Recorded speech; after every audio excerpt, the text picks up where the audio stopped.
Ayan o, isang magandang hapon. Time now is anong oras na ngayon? Update tayo dito sa may 12:35. Dito po sa may entry exit no ng isang lane dito sa may ongoing at saka box culvert dito sa may Rojas Rotonda no extension, Rojas extension. Ayan, so update natin. Today is March 14. Update naman natin ito kasi talagang ito malapit na rin itong matatapos. Ongoing yung construction ngayon dito mga kapatid, no?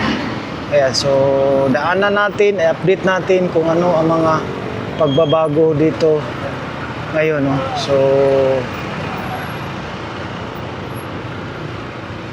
inaano rin natin ito, no, na matapos para po ay malapad na at 4 na lanes na po.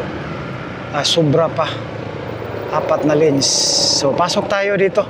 So ngayon walang nagtatrabaho dahil ay yun nga relax time nila ngayon, no? So yan, nakaano pa yung mga manhole. Kita natin sa gilid talagang ano na. Ayan. So medyo baga na ano na yung tambak doon sa gilid, no? Doon sa fence wall. Dati wala kasi yan. So parang natabunan na nila dyan sa gilid. So dito tayo. Ayan. So dito na naman sila na area. Yung tinatrabaho nila ngayon. So doon sa unahan tapos na. So dito naman sila papunta doon. Ayan, no? Papunta doon. So may mga bakal na tsaka buhos, no? May pinapatungan na. So ito yung box culvert mga kapatid. Ayan, no? Tinabunan, no? So ito pala. May kunti na lang dito na gagawin. So nasa mga 5 meters ito. O 6 meters. Mayroon pala dito, no? Akala ko tapos na lahat. So yun. Ayan. Tapos na yan po. Tinabunan na ito. Ito, ayan, no? Ito yung natatapos na box culvert. Pero may kunti pa doon, no? Na natabunan kasi yung pag-update natin, hindi natin alam. At saka mayroon pa, yan, no? Ayan, para madugtong talaga. Siguro nasa 1 metro. Doon sa kabila, nasa mga 5 to 6 meters. Yung ano. So, dito, ito yung kalsada noon na existing. Tsaka dito, papunta dito. So, ayan, abangan na lang natin kung ano ang gagawin nila dito. O baka ano lang, parang intersection lang siya. Oo. Ayan. So dito tayo. At dito naman, ayan.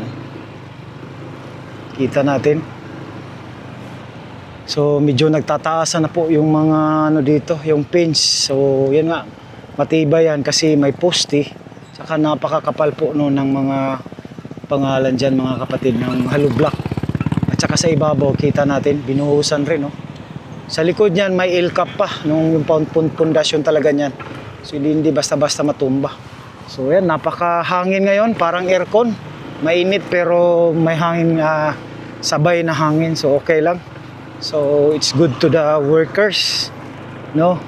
Na hindi mainitan yung mga workers construction natin. Shout out sa inyong lahat. So yan, tulog pa sila doon. So yun mga kapatid, update natin. Hanggang dito, hanggang sunod muli, no? Ang ating pag-update dito po sa box culvert project Rojas Rotonda. Ayan, ito po yung dugtong niya mga kapatid, no? So maraming salamat. God bless you all as you watch. Bye bye.